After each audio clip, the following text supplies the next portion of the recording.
على النبي الأمي القرشي الهاشمي المكي المدني الأبتحي التهامي العبد المؤيد والرسول المسدد المصطفى الأمجد المحمود الأحمد حبيب إله العالمين سيدنا ومولانا أبي القاسم محمد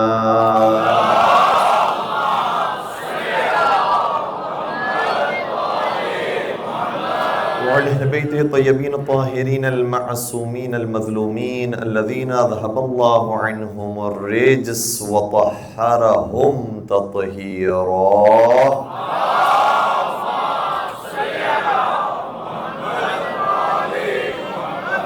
ولعنة الله على أعدائهم أجمعين. أما بعد فقد قال الله تبارك وتعالى في محكم كتابه المجيد وفرقانه الحميد بسم الله الرحمن الرحيم ولا تلبسوا الحق بالباطل وتكتموا الحق وأنتم تعلمون. درود پڑھ دیجئے محمد.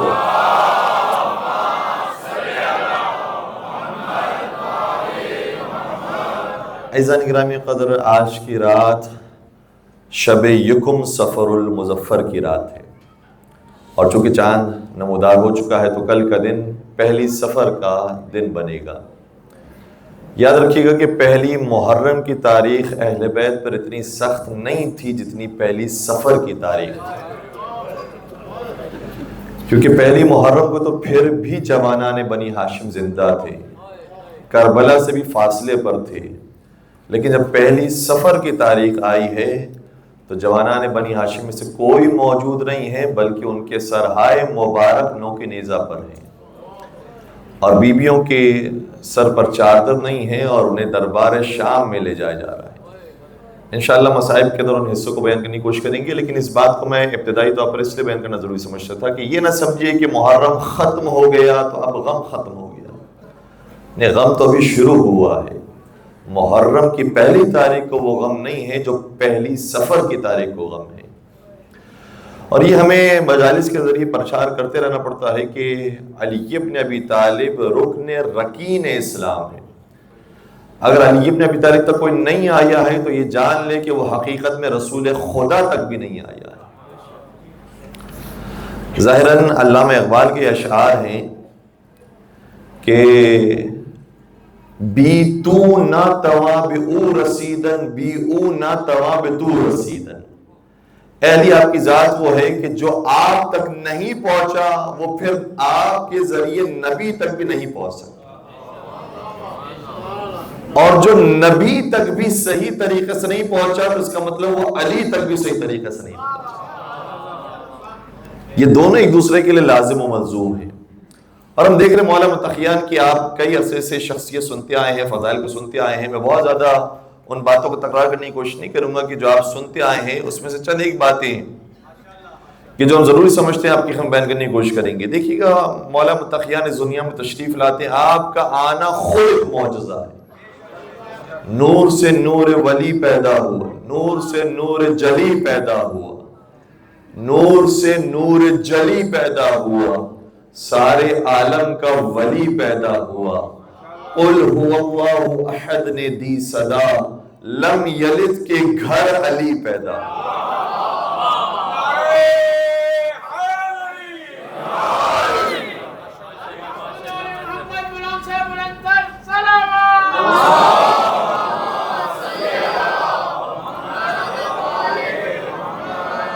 جس کا آغاز ہی خانہ خدا سے ہو پھر اس کا انجام کیا ہوگا. تو خانہ خدا سے آپ کی تشریف آوری ہوتی ہے، اور ایسا نہیں کہ صرف شیعہ عقیدہ ہے. حاکم نشاپوری نے اپنی کتاب المستدرک علی الصحیحین میں اس بات کو ذکر کیا ہے کہ لقد تواترت الاخبار، اس بارے میں احادیث متواتر موجود ہے کہ ان فاطمہ بنت اسد ولدت علی بن ابی طالب فی جوف الکعبہ، کہ فاطمہ بنت اسد کے بطن مبارک سے جوف کعبہ اور وسط کعبہ میں علی بن ابی طالب کی ولادت بس ہے. تو بہت سے ایسے ہیں کہ جن کی ولادت بہت اچھے اچھے مقامات پر ہوئی ہے، بڑے مبارک مقامات پر ہوئی ہے، لیکن خانہ خدا میں کسی کی ولادت نہیں ہوئی ہے۔ اگر ولادت ہوئی ہے تو ابو طالب کے بیٹے علی بن ابی طالب۔ محمد والے محمد بلندر صلوات۔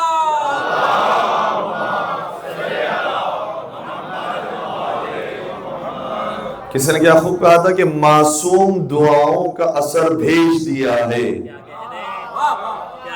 معصوم دعاؤں کا اثر بھیج دیا ہے، اور کیا کعبے ہی میں کافر کا اثر بھیج دیا ہے۔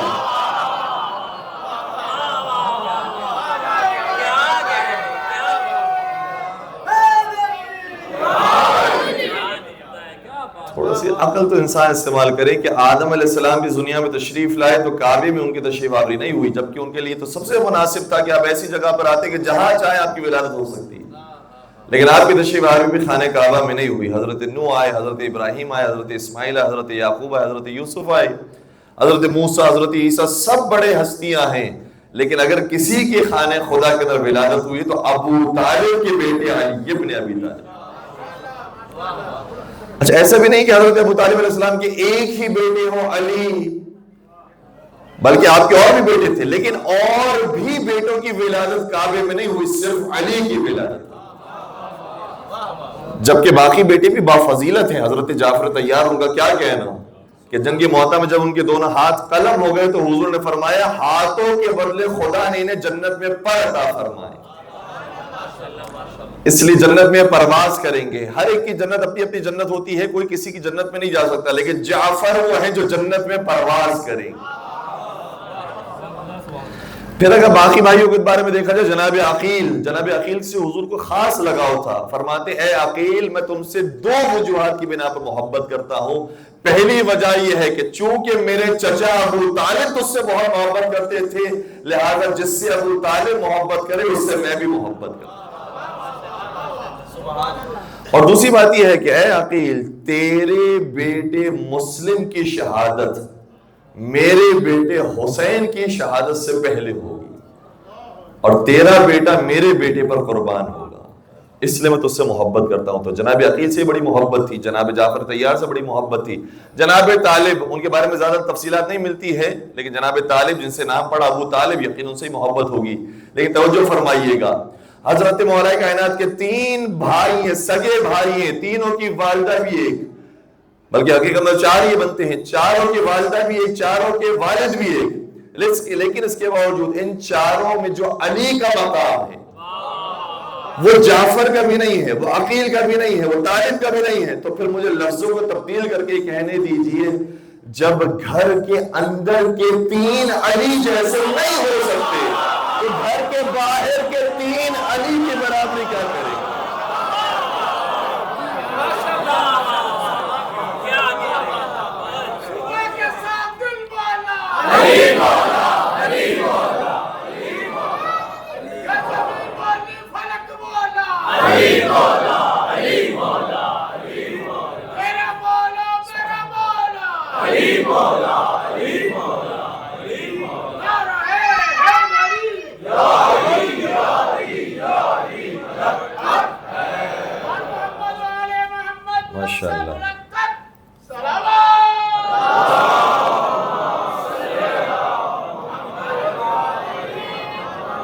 بہت بلند مقام ہے حضرت امیر کائنات کا، جعفر طیار کی بھی پرواز وہاں تک نہیں ہے، حضرت عقیل کی بھی پرواز وہاں تک نہیں ہے۔ وہ مقام ہے علی بن ابی طالب کا کہ دوسرے سرکار حضرت امام حسن مجتبی علیہ السلام کے زمانے میں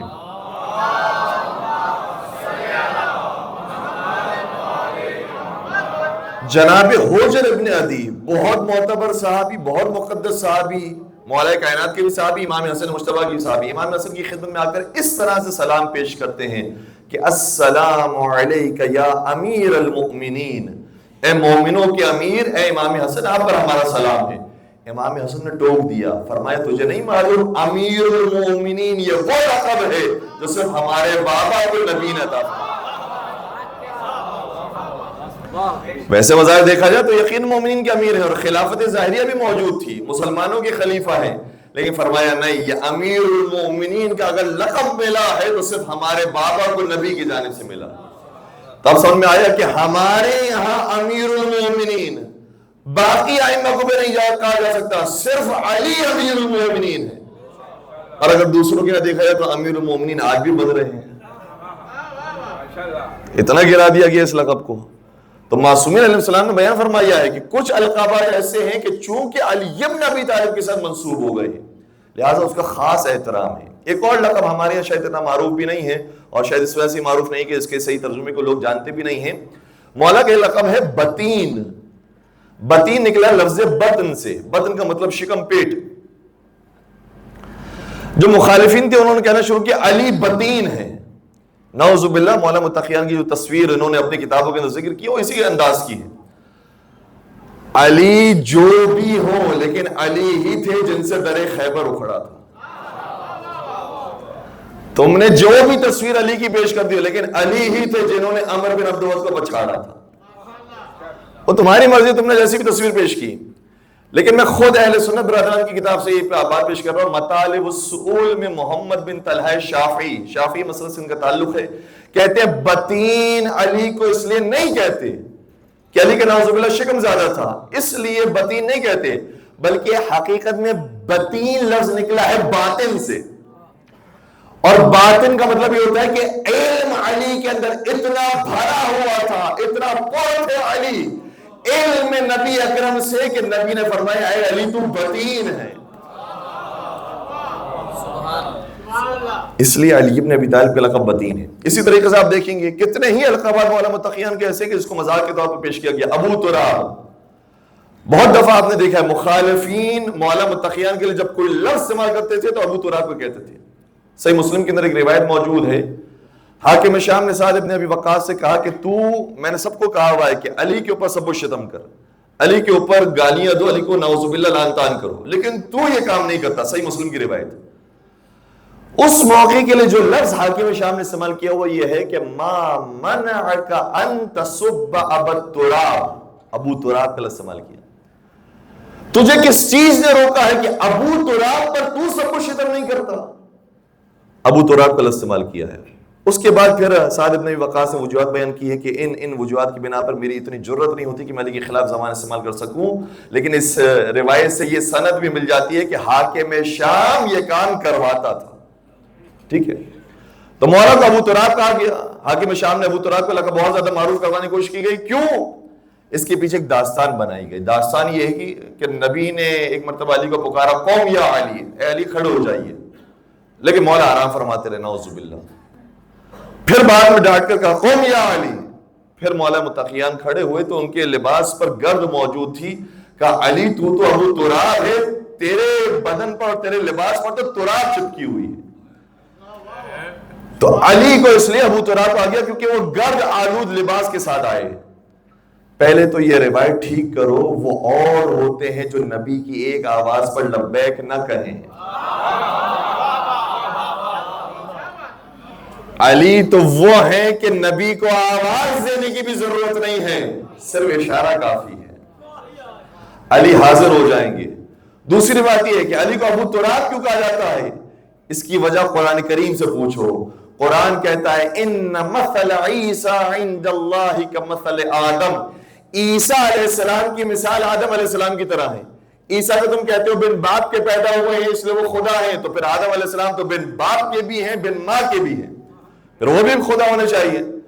وہاں پر وجہ بیان کی ان مثل عیسیٰ عند اللہ کمثل آدم خلقہ من تراب، آدم علیہ السلام وہ ہیں جو بن باپ بن ماں کے تو ہیں لیکن ان کی ولادت ہوئی ہے تراب کے ذریعے۔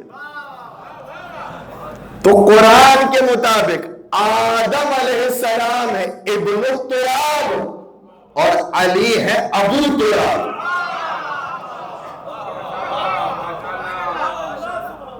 جس کی خلقت تراب کے بعد ہو اسے آدم کہتے ہیں، اور جس کی خلقت تراب سے پہلے ہو اسے ابو تراب حضرت علی بن ابی طالب علیہ السلام کہتے ہیں۔ مل کے درود پڑھ دیجیے نا محمد۔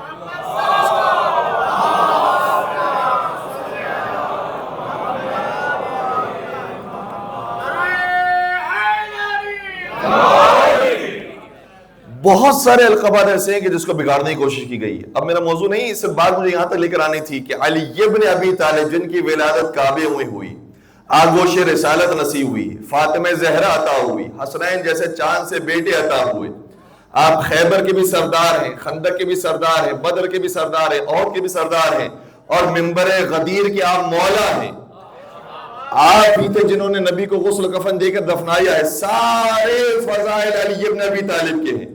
اس کے باوجود علی کی دشمنی اس قدر زیادہ تھی کہ جو علی کے فضائل بھی تھے اس کو بھی بگاڑنے کی کوشش کی گئی. یہی تو قرآن کریم کہہ رہا ہے کہ وَلَا تَلْبِسُوا الْحَقَّ بِالْبَاطِلِ، تم حق کو باطل کے ساتھ مخلوط نہ کرو.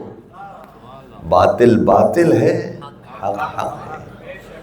وَتَكْتُمُوا الْحَقَّ، اور نہ ہی حق کو چھپاؤ. تمہیں معلوم ہے وَأَنْتُمْ تَعْلَمُونَ، تم جانتے ہو کہ حق کیا ہے، لیکن اس کے باوجود تم حق کو چھپاتے ہو. علی ابن ابی طالب کے اس قدر فضائل ہونے کے باوجود کیا کام کیا گیا؟ خود میرے مولا نے اپنا مرثیہ پڑھا ہے. توجہ، مولا فرماتے ہیں، اپنے مرثیہ پڑھتے ہیں، اپنے مصائب پڑھتے ہیں، فرماتے ہیں الدہر انزلنی ثم انزلنی ثم انزلنی ثم قیل فلان وعلی.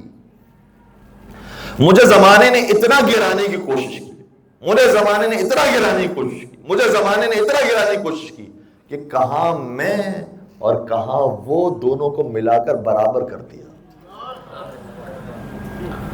3 مرتبہ فرمایا ہے انزلنی انزلنی انزلنی. اس کا مطلب 3 ایسی حکومتیں آئیں جس نے علی کے مقام مرتبہ کو گرانے کی کوشش کی، اور واقعاً ایسا ماحول بنا دیا گیا تھا کہ سب کو شتم کرنا یہ تو معمولی بات ہو گئی تھی. علی کے بارے میں گالیاں نعوذ باللہ نکالنا یہ تو معمولی بات ہو گئی. اگر کوئی نہیں نکالتا تھا تو مجموعہ اس کو ٹوکتا تھا، تیرا خطبہ کیسے مکمل ہو گیا جب تک تو نے علی پر سب کچھ شتم نہیں کی. اور ایک عالم دین آیا ممبر پر، اس سے ساری باتیں بیان کی، واضح و نصیحت کی، اس کے بعد علی پر سب کچھ شتم نہیں کیا، ویسے نیچے اتر گیا. لوگوں نے کہا کہ اسے بات نہیں مانی، نیچے اتر گیا. اس کے بعد ممبر کو دھویا گیا کہ اس نے علی پر سب کچھ شتم نہیں کیا ہے، یہ علی کو ماننے والا چاہنے والا ہے، اور جو علی کو چاہنے والا ہو وہ کافر ہوتا ہے. کافر ممبر پر آ گیا، ممبر کو پاک کرنے کی ضرورت ہے. ممبر پر پانی ڈال کر ممبر کو دھلوایا گیا. اس قدر دشمنی علی ابن ابی طالب. ایک بچے کو دیکھا جس کا نام علی تھا، نام علی رکھنے پر پابندی تھی، قتل کر دیا جاتا. کوئی مذاق نہیں ہے، قتل کر دیا جاتا تھا آسانی کے ساتھ. اس لیے آپ دیکھیں گے اصحاب کے بچوں کے نام مختلف ہوں گے لیکن علی نام آپ کو تقریباً نہیں ملے گا. ایک بچے کا نام جب دیکھا کہ علی ہے، حکومتی کارندہ ہے، اس کو پکڑ کر مارنا شروع کیا اور اس کو زد و کوب کیا. اس کا باپ آ گیا. باپ نے کہا کہ کیا ہوا ہے؟ کہا اس بچے کا نام علی ہے. اب باپ کو ہی پتا تھا کہ تو جرم ہے، اس لیے باپ کے زبان سے کچھ اور لفظ بھی نہیں آ رہا تھا کہ نہیں اس کا نام یہ نہیں ہے، اس کا نام یہ ہے. اچانک شاید ہو سکتا ہے کہ سیدہ کائنات نے توفیق دی ہو اور دعائے سیدہ کے صدقے میں اس کے ذہن میں ایک اور چیز آئی. کہنے لگے نہیں نہیں، میرے بیٹے کا نام علی نہیں ہے، علی لکھا جاتا ہے لیکن اصل میں میرے بیٹے کا نام ہے اولا. عین پر زبر آ جائے تو علی، عین پر پیش آ جائے تو اولا. کہا نہیں میرے بیٹے کا نام اولا ہے، ہم علی نہیں کہتے، ہم اولا کہتے ہیں. تو کہا ہمیں بھی پتا ہے تیرے بیٹے کا نام کیا ہے، اب تو نے چونکہ کہہ دیا ہے کہ تیرے بیٹے کا نام اولا ہے، ابھی ہم چھوڑ رہے ہیں، لیکن اگر پتا چلا کہ تیرے بیٹے کا نام علی ہے تو اسے قتل کر دیں. یہ سنگین حالات تھے، اور ان سارے سنگین حالات سے گزرتے گزرتے آج وہ کیفیت ہو گئی ہے کہ ہم کھل کر علی علی کر رہے ہیں.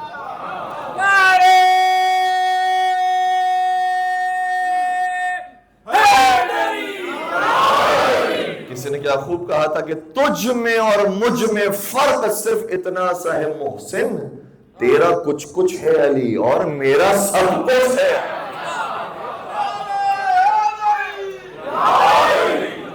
اب آئیے گا علی ابن ابی طالب کا نام، علی ابن ابی طالب کے فضائل وہ اپنے مقام پہ بہت زیادہ ہیں. دوسرا مرحلہ جو ہمارے آپ کے کام کا ہے، علی کے شیعہ، علی کے شیعوں کے اوپر کیسے اوقات گزرے ہیں، علی کے شیعوں کے معاملات کیسے گزرے ہیں. یقیناً آپ کا جو لفظ ابو ہے اس سے کوئی اچھی وابستگی نہیں ہے، لیکن میں 3 ابو کا ذکر کروں گا کیونکہ بہرحال ابو طالب کے چاہنے والے وہ بھی ابو ہیں. صحیح مسلم کے اندر روایت موجود ہے، جناب ابو ایوب انصاری، ابو ایوب انصاری. اور آپ جانتے ہیں ابو ایوب انصاری وہ ہیں کہ جب حضور نے مکہ سے مدینہ ہجرت فرمائی تھی تو سب سے پہلے جس کے گھر میں قیام کیا تھا اس صحابی رسول کا نام ہے حضرت ابو ایوب انصاری. جب ایک مرتبہ کوفے میں مولا متقیان کی حکومت تھی تو جناب ابو ایوب انصاری اپنے ساتھیوں کے ساتھ علی ابن ابی طالب کی خدمت میں حاضر ہوئے. جیسے علی کو دیکھا یہ کہہ کر سلام کیا جو آج سے پہلے کسی نے سنا نہیں تھا. لوگوں نے یہ سنا تھا کہ السلام علیکم یا علی، السلام علیکم یا ابو الحسن، السلام علیکم یا امیر المومنین. اب ایک نئے انداز میں مولا خلیفہ ظاہری بھی ہیں لیکن اس انداز میں سلام کیا. اور عجیب بات ہے صحیح مسلم کے اندر یہ روایت موجود ہے، آ کر سلام کیا السلام علیکم یا مولانا، اے ہمارے مولا، آپ پر ہمارا سلام. اب مولا بھی جانتے تھے کہ اس سے مجھے مولا کیوں کہا ہے کیونکہ یہ بھی غدیر میں تھا. اس کو خوب پتا ہے کہ مولا کس کو کہنا چاہیے. لیکن مولا نے بھی بات اگلوانے کے لیے سوال کیا کہ کیسے ہو سکتا ہے کہ میں تمہارا مولا اور آقا بن جاؤں جبکہ تم تو آزاد ہو. توجہ بھائی، مولا تو مجھے وہ کہے جو میرا غلام ہو، غلام میں مجھے مولا کہیں گے، تو آزاد ہے، پھر تو مجھے مولا کیوں کہہ رہا ہے؟ کہتا ہے کہ حضور مجھے معلوم ہے آپ کو ہمارے سرور کائنات نے غدیر کے دن مولا بنایا تھا اور یہ کہہ کر مولا بنایا تھا من کنت مولا فہذا علی مولا، جو مجھے مولا مانتا ہے وہ علی کو مولا مانتا.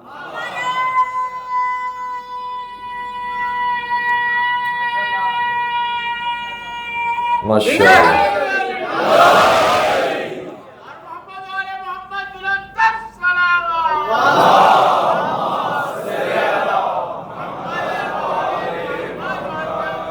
اور غدیر کو زندہ رکھنے کی کوشش کی ائمہ اطہار السلام نے. غدیر بہت ہی امپورٹنٹ ایونٹ ہے. آپ نے بہت ساری روایتیں سنی ہوں گی اور پوری نماز جو ہم تک پہنچی ہے وہ روایتوں کے ذریعے پہنچی ہے. جو روزے کے اعمال پہنچے ہیں روایتوں کے ذریعے پہنچے ہیں. جتنے فضائل ہیں سب کے سب ہم تک روایتوں کے ذریعے پہنچے ہیں. لیکن کسی بھی روایت کے راوی اتنے نہیں ہیں جتنے غدیر کی روایت کے راوی. اس لیے روایت اور ہے. اور میں کہتا ہوں کہ تم اگر یہ کہتے ہو من کنت مولا فہذا علی مولا، میں مولا کا مطلب دوست ہے. حضور یہ فرما کے گئے تھے جو مجھے دوست رکھتا ہے وہ علی کو دوست رکھے. تو کبھی دوست کو گالی بکی جاتی ہے؟ میں نہیں کہتا کہ تم امام مانو، میں نہیں کہتا تم خلیفہ مانو، میں نہیں کہتا وصی مصطفیٰ مانو، کم از کم علی سے دوستی ہی کر لو. جو دوستی کرتا ہے وہ پھر ممبروں سے لان تان نہیں کرواتا. اور اگر آپ نے مولا کو دوست کے معنی میں نہیں مانا ہے تو پھر مجھے معذرت کے ساتھ کہنے دیجئے حضور نے فرمایا قرآن کریم کی آیت ہے ما آتاکم الرسول فخذوہ وما نہاکم عنہ فانتہوا. جو رسول تمہیں دے لے لو، جس سے روک دو اس سے رک جاؤ. تو اس کا مطلب یہ ہو کہ قرآن کی بھی تم نے مخالفت کی ہے، رسول کی بھی مخالفت کی. اور جو قرآن اور رسول کی مخالفت کرنے والا ہو وہ ہر طرح کا انسان ہو سکتا ہے، صاحب ایمان. اب آئیے دوسرے ابو کے بارے میں. ان کا نام ہے ابو سعید خدری. ان کی بھی عجیب کیفیت ہے مولا متقیان کے ساتھ، بڑی محبت بڑی عقیدت ہے. بلکہ انہوں نے کئی مرتبہ فرمایا کہ کننا نعرف المنافقین بحب علی ابن ابی طالب یا بذکر علی ابن ابی طالب. کہتے ہیں کہ ہم مدینہ کے اندر منافقین کو پہچان لیتے تھے، جیسے علی کا ذکر کرتے تھے چہرے بتا دیتے تھے. ابو سعید خدری ان کا یہ جملہ بڑا معروف ہے. دوسرا جملہ میں پیش کر رہا ہوں. ایک مرتبہ کسی نے ابو سعید خدری سے سوال کیا یہ بتائیے کہ صحابہ کرام میں سب سے افضل کون تھے؟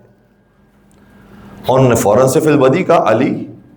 کہا آپ نے اتنا جلدی علی کہہ دیا، کوئی حساب کتاب تو لگائیں کہ ان کی یہ فضیلتیں ہیں، ان کی یہ فضیلتیں ہیں، پھر علی کی یہ فضیلتیں، پھر حساب کتاب کیلکولیشن لگا کر پھر کہیں کہ ہاں علی سب سے افضل ہے. آپ نے ڈائریکٹ کہہ دیا علی. توجہ، کہ میں علی کی کیا کیلکولیشن لگاؤں اور میں علی کے فضائل کا کیا حساب و کتاب بناؤں کہ علی کی ایک ضربت خندق کے دن ثقلین کی عبادت سے افضل.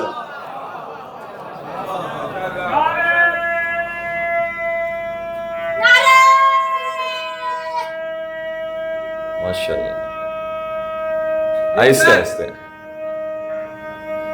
مولا سلامت رکھیے. مل کر ماشاءاللہ خدا حوصلہ دے آپ کو.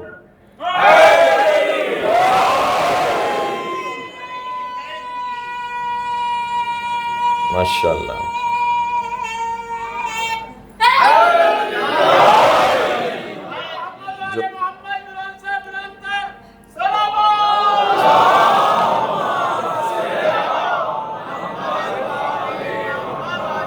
پوری دنیا مل کر بھی علی کی ایک ضربت کی برابری نہیں کر سکتی، تو پھر علی کی ساری زندگی کی عبادتوں کی برابری کون کرے گا؟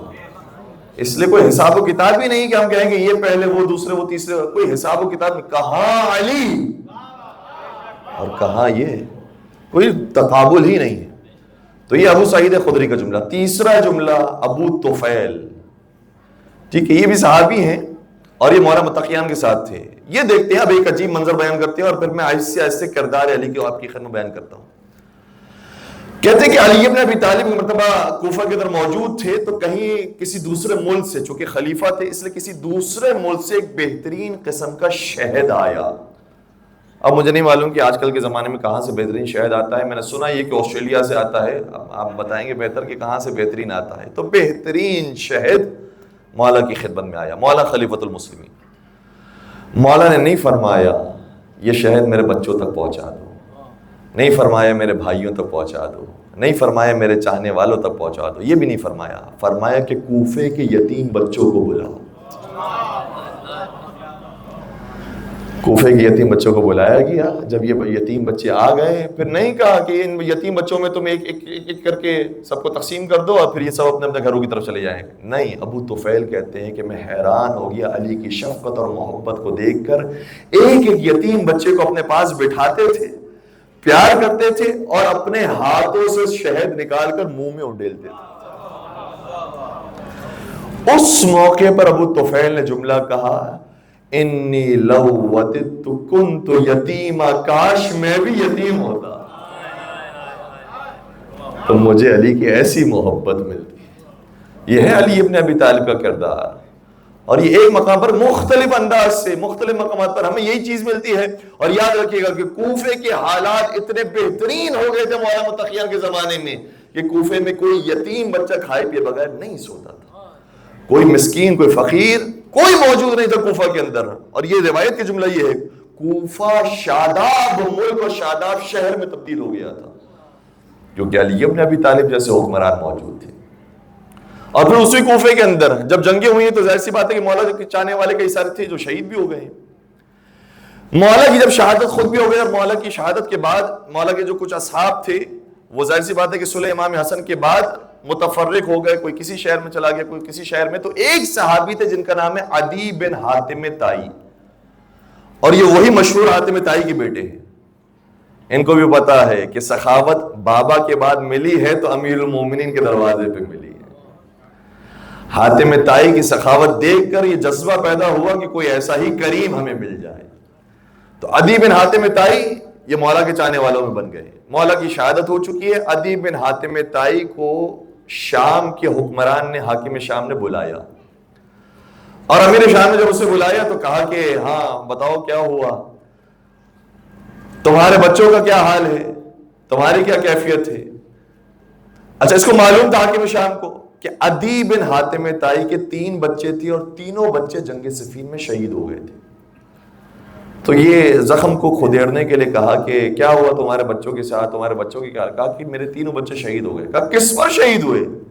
کہا قتلوا مع علی، علی کی محبت میں شہید ہو گئے. حاکم شام نے نمک چھڑکنے کے لیے کہا کہ علی نے تیرے ساتھ انصاف نہیں کیا. علی کے اپنے بچے تو زندہ ہیں، حسن و حسین تو زندہ ہیں، تیرے بچے مروا دیے. بات بالکل ویلڈ ہے، ٹھیک بات ہے. کیا کمال کا جواب عدی بن حاتم طائی نے دیا کہ تو یہ کہتا ہے کہ علی نے میرے ساتھ انصاف نہیں کیا اور میں یہ کہتا ہوں میں نے علی کے ساتھ انصاف نہیں کیا. کیوں؟ کہ اس لیے کہ کیونکہ خود علی شہید ہو گئے، میں زندہ رہ گیا. پھر اس کے بعد کہتا ہے کہ تیرے عشق کی، تیری محبت کی عجیب و غریب کیفیت ہے. تو پھر عدی بن حاتم طائی نے جملہ کا واقعاً کمال کا جملہ ہے. کہ خبردار یاد رکھنا علی کے خلاف چلنے والی زبان کو میں برداشت نہیں کر سکتا ہوں، وہ میرے لیے سننا مشکل ہے.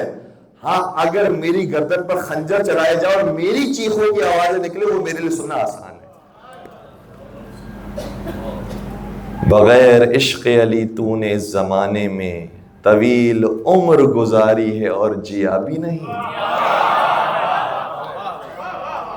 بغیر عشق علی تو نے اس زمانے میں طویل عمر گزاری ہے اور جیا بھی نہیں. جسے علی کی محبت میں موت آ جائے وہ شخص مر بھی گیا ہے مگر مرا بھی نہیں.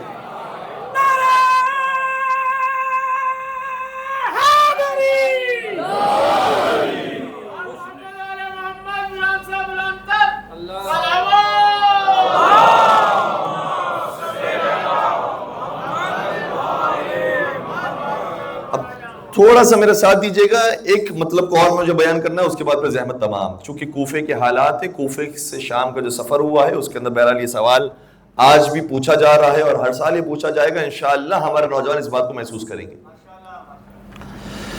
کہا جاتا ہے کہ کوفے کے اندر تو سارے شیعہ رہتے تھے، شیعوں نے امام حسین کو بلایا اور شیعوں نے امام حسین کو مار ڈالا.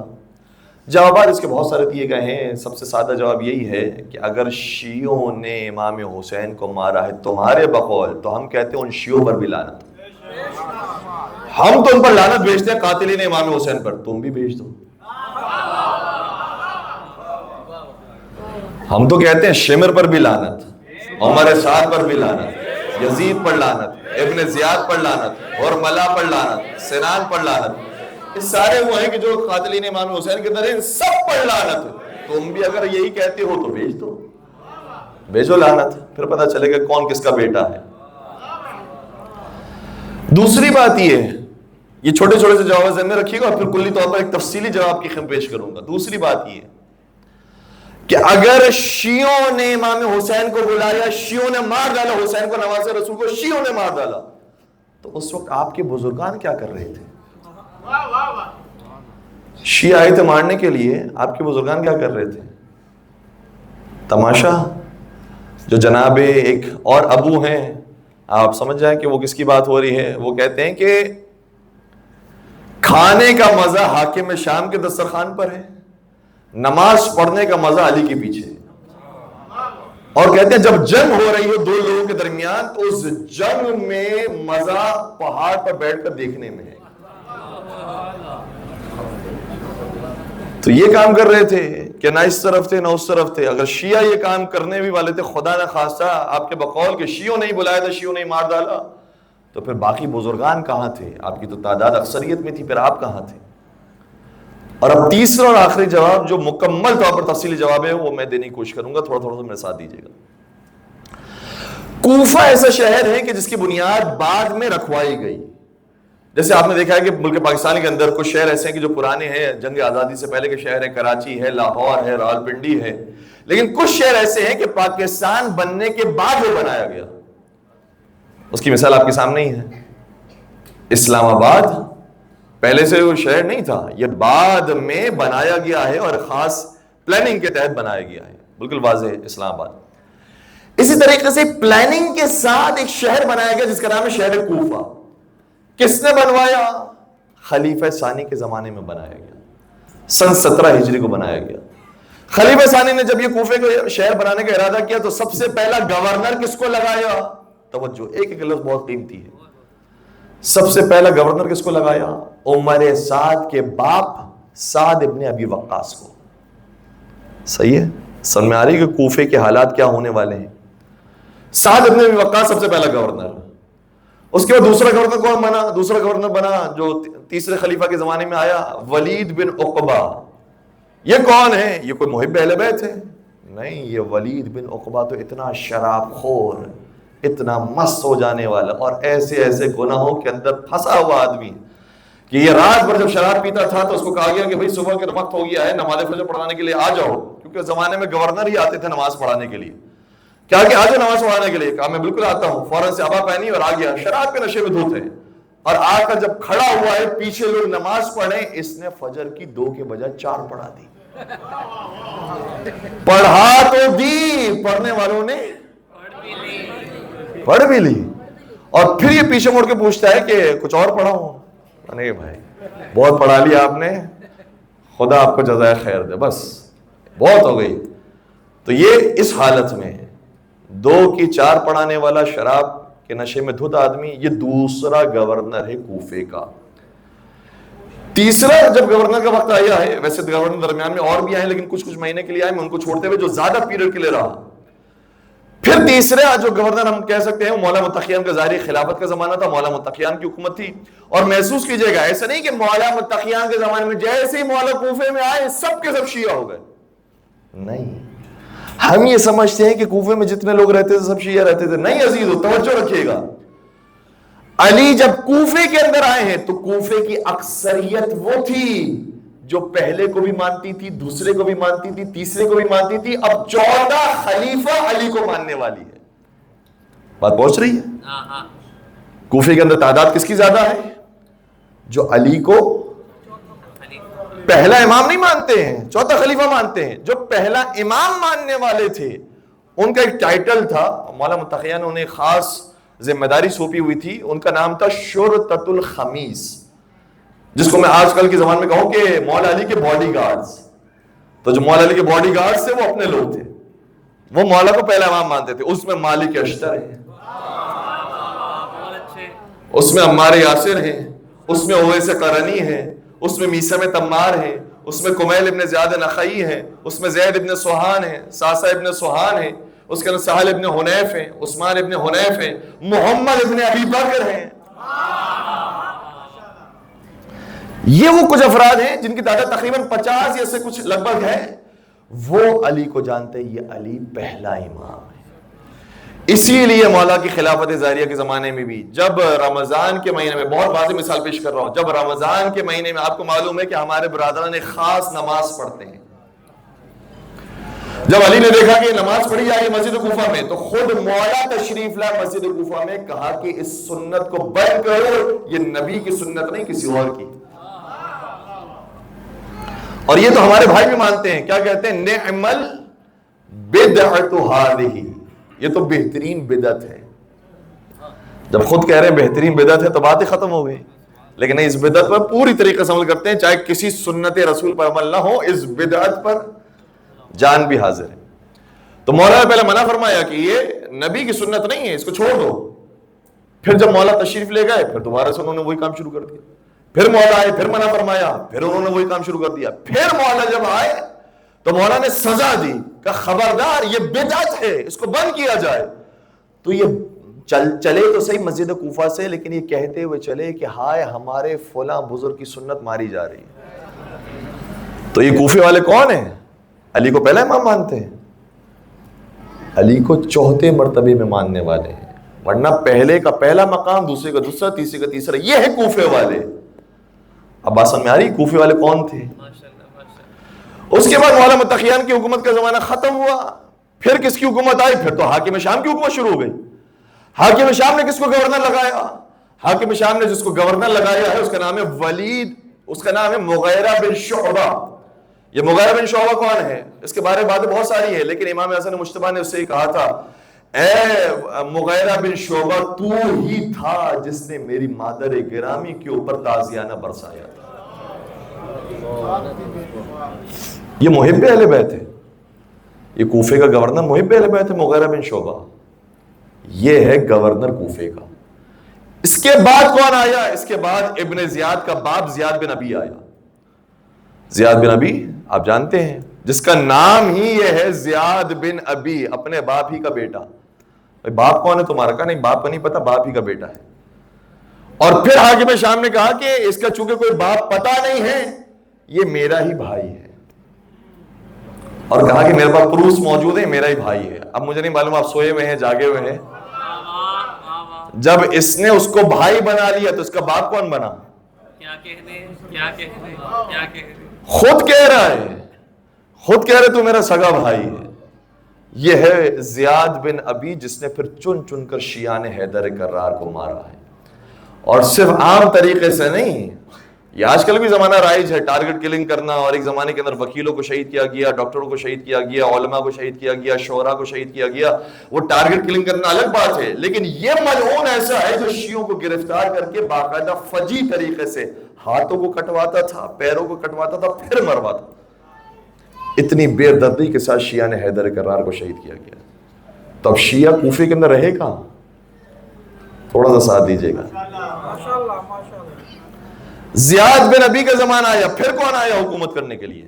میں آخری شخص کے بارے میں بتا رہا ہوں، پھر ابن زیاد ہے. اس کا نام ہے نعمان بن بشیر. آپ نے شاید واقعات کربلا کے اندر سنا ہوگا کہ نعمان بن بشیر کی حکمرانی تھی، اور کوفے والے کہہ رہے تھے اے حسین آ جائیے، نعمان بن بشیر یہ کمزور آدمی ہے، اس کو ہم باہر نکالیں گے، اے حسین آ جائیے حکومت کرنے کے لیے. نعمان بن بشیر کو کیوں ملی کوفے کی گورنری؟ اب سنیے. نعمان بن بشیر کا باپ ہے بشیر بن سعد، اور یہ بشیر بن سعد وہ ہے جب ثقیفہ کے اندر کسی کے ہاتھ پر بیعت کی جا رہی تھی تو انصار کی جانب سے جس نے سب سے پہلے بیعت کا ہاتھ دیا تھا اس کا نام ہے بشیر بن سعد. بات مشکل تو نہیں ہو رہی ہے؟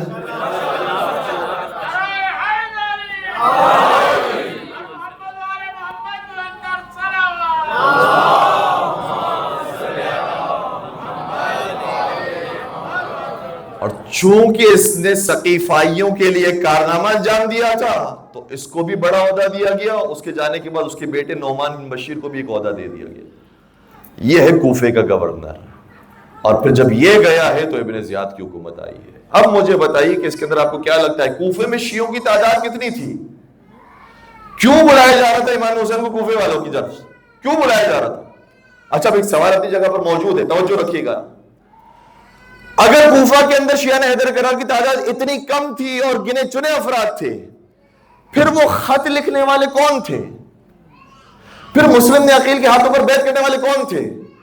خط لکھنے والوں کی تعداد جو ملتی ہے وہ 150 خطوط لکھے گئے، 150 خطوط. بیعت کرنے والوں کی تعداد جو ملتی ہے وہ 18,000 لوگوں نے مسلم نے عقیل کے ہاتھ پر بیعت کی. پھر یہ کون تھے؟ کہ شیعہ نہیں تھے؟ اب توجہ سنیے گا. جس طریقے سے خود مولا علی کو کوفے والے چوتھا خلیفہ مانتے تھے، اسی طریقے سے یہی کوفے والے مسلم ابن عقیل کو سفیر امام وقت نہیں مانتے تھے.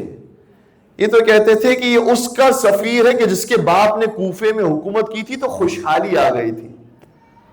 اب اگر ہم اپنی دنیا دوبارہ سے بنانا چاہتے ہیں، کوفے کو دوبارہ سے آباد کرنا چاہتے ہیں کہ جیسے علی کے زمانے میں کوفے کی شان و شوکت تھی، تو علی کے بیٹے حسین کو بلاؤ. اگر حسین کوفہ میں آ جائیں گے ہمارا شہر دوبارہ سے شاندار بن جائے گا.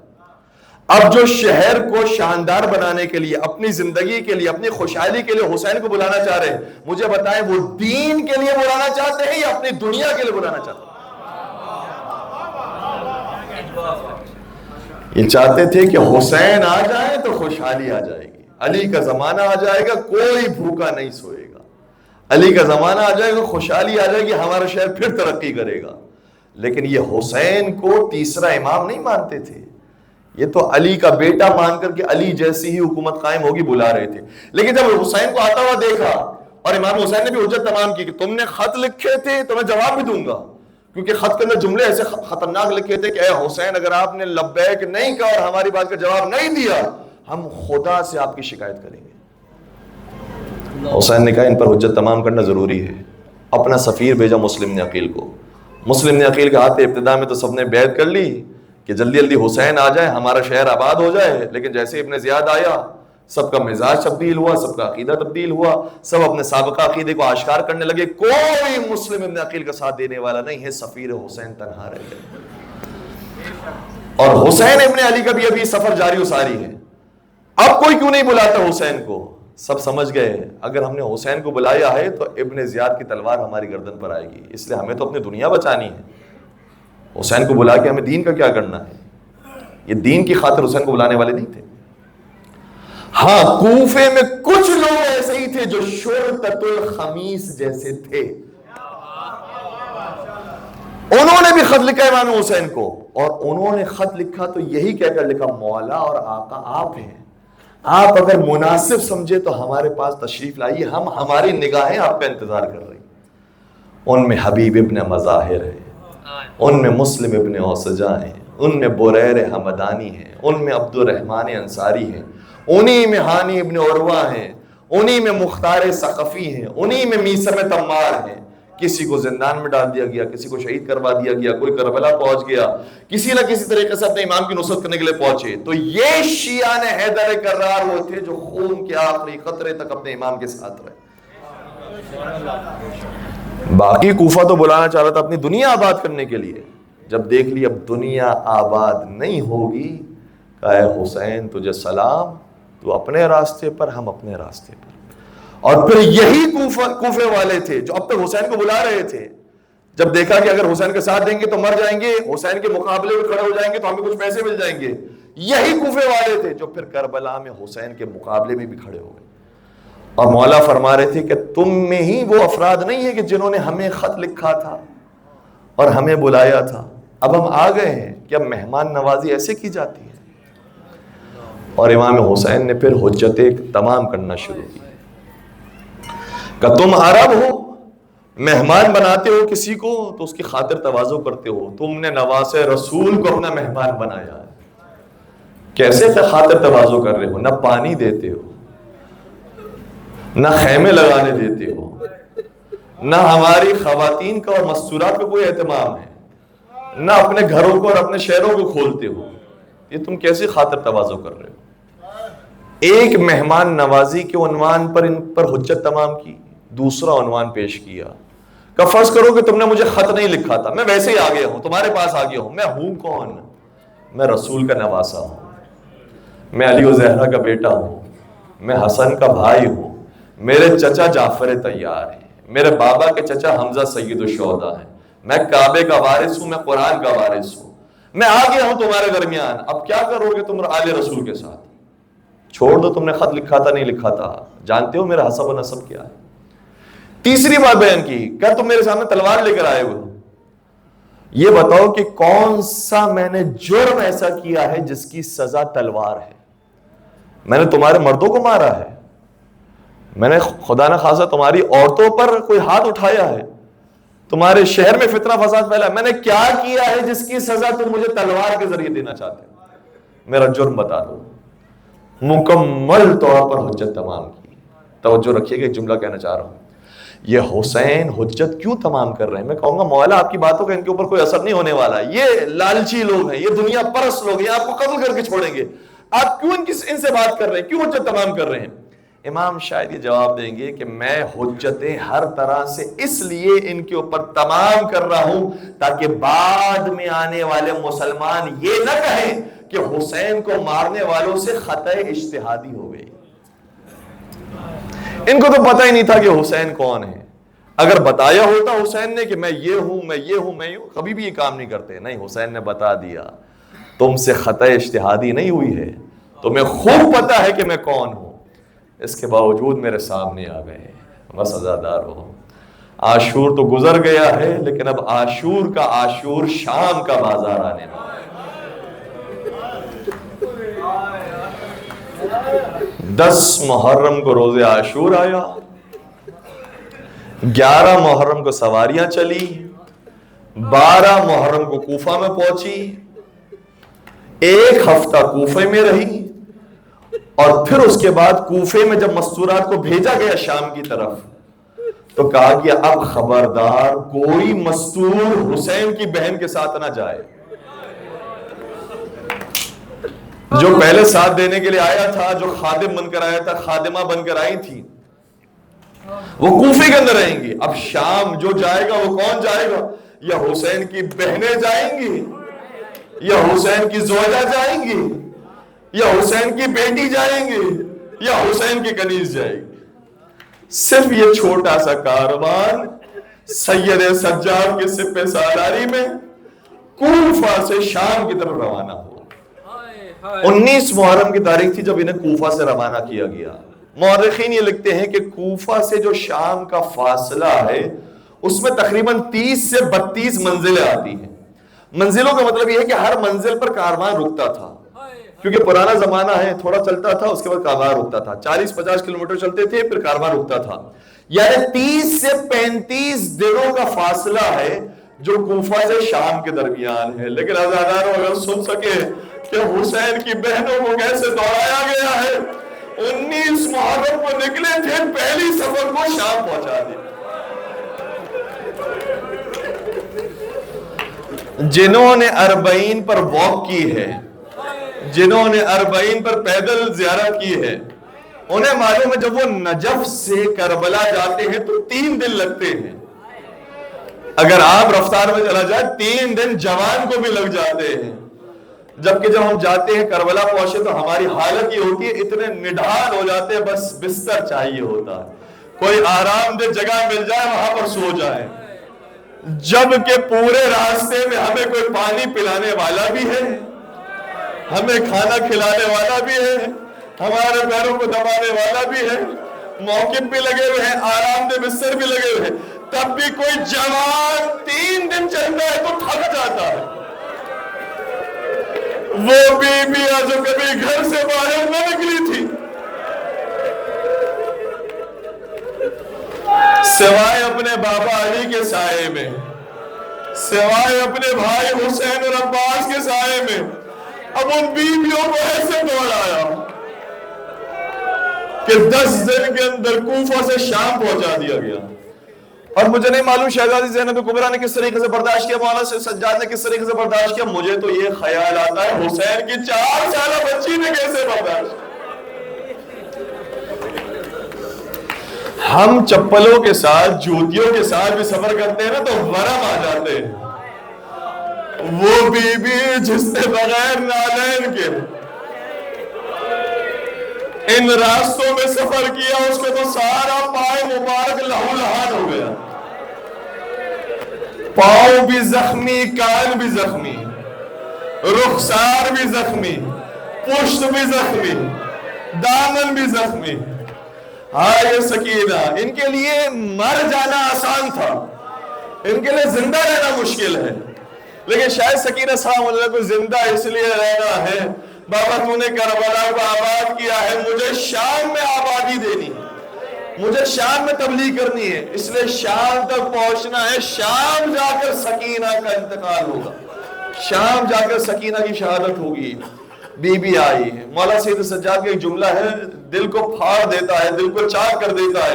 فرماتے کہ شام میں ہم پر بڑی مصیبتیں آئی, لیکن 7 مصیبتیں ایسی آئی جو میں جب بھی یاد کرتا ہوں بار بار رونا آتا ہے. 7 کی 7 کا بیان نہیں کر رہا, صرف ایک بیان کر رہا ہوں. جب اس کاروان کو شام لے جایا گیا تو شام میں اس محلے میں داخل کیا گیا جہاں کنیزوں اور غلاموں کو بیچا جاتا تھا.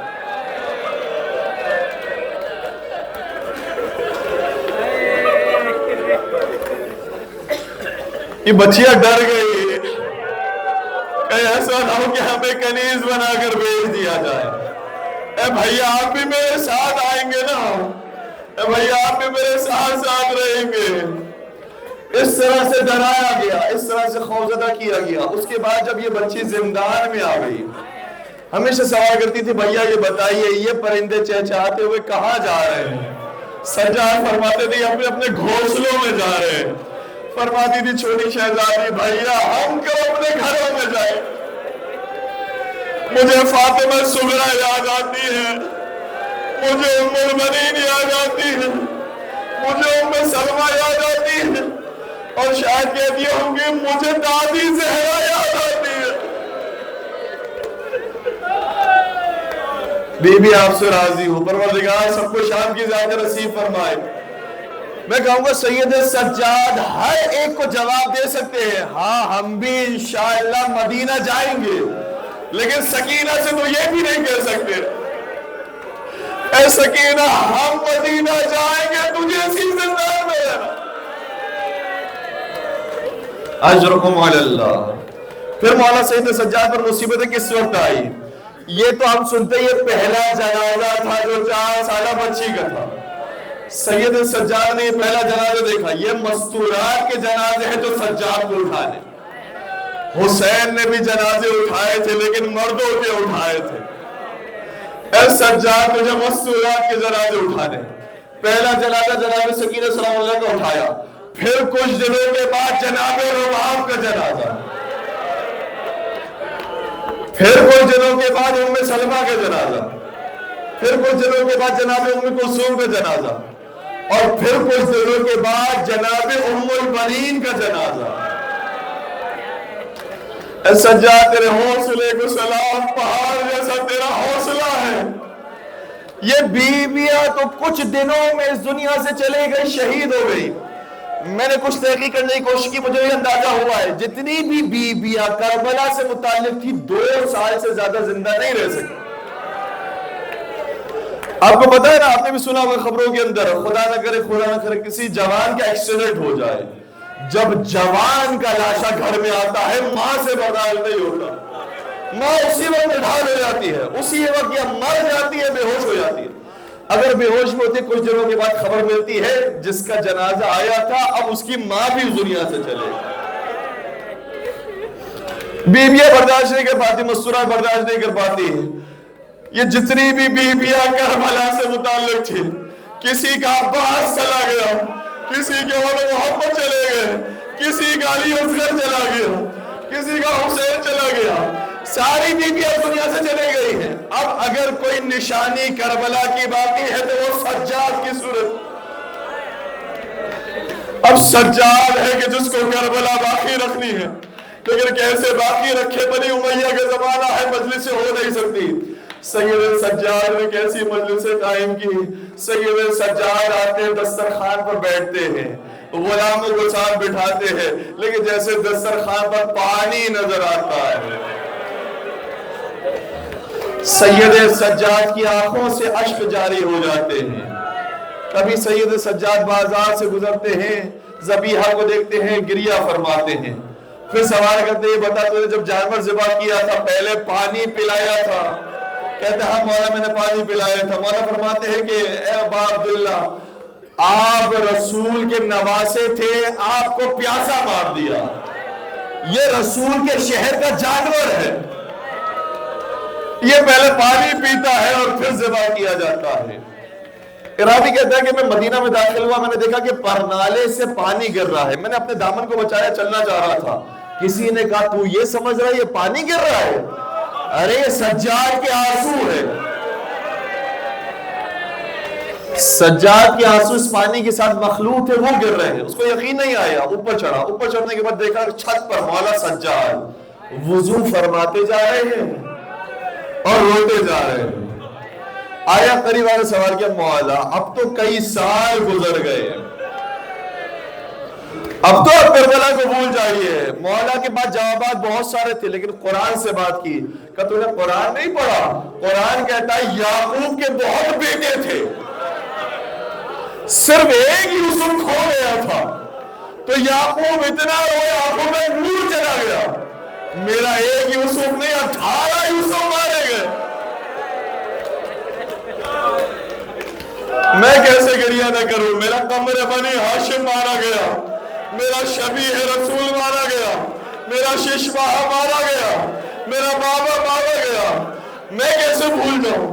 کہا آقا شہادت تو آپ کے گھرانے کی میراث ہے، حمزہ بھی شہید، جعفر طیار بھی شہید، مولا علی بھی شہید، امام حسن بھی شہید، امام حسین بھی شہید۔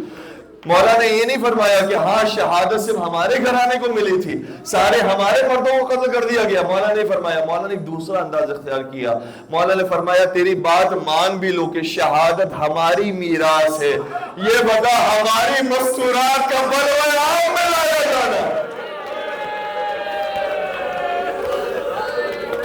یہ کون سی ہماری میراث ہے؟ نبی زادیوں کا شرابیوں کے دربار میں لایا جانا، یہ کون سی میراث ہے؟ بس حضرت آپ مجھے معاف فرمائیے گا، مجھے حکم دیا کہ مولا سجاد کے کچھ مسائل پڑھتے ہیں۔ آخری جملہ مولا سے سجاد کا، سید سجاد کو زہر دیا گیا، لوگوں سے رونا بھی برداشت نہ ہوا، سجاد کو مار ڈالا، سجاد کو شہید کر دیا گیا۔ امام باقر غسل دینے کے لیے آئے، جب غسل دے رہے تھے پشت پر جیسے ہی ہاتھ آیا، امام باقر چیخ مار کے روئے۔ کسی نے سوال کیا آقا کیا ہوا؟ فرمایا 35 سال پہلے بابا کو ایسے مارا گیا، پشت پر نشان باقی تھا۔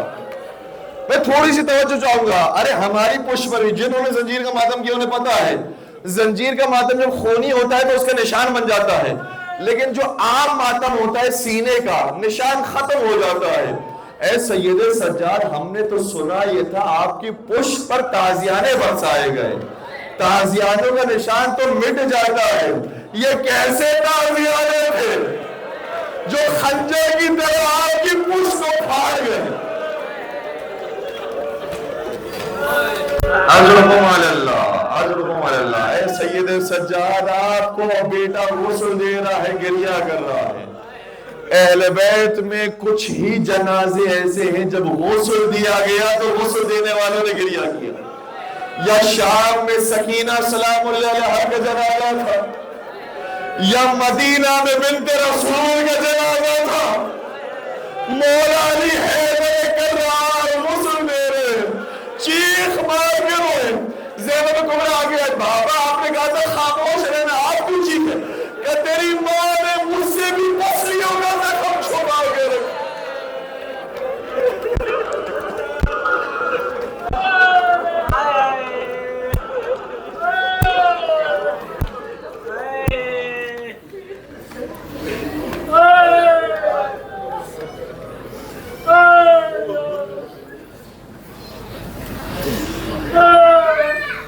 ألا ولعنة الله على القوم الظالمين وسيعلم الذين ظلموا أي منقلب ينقلبون۔ ماتم حسین۔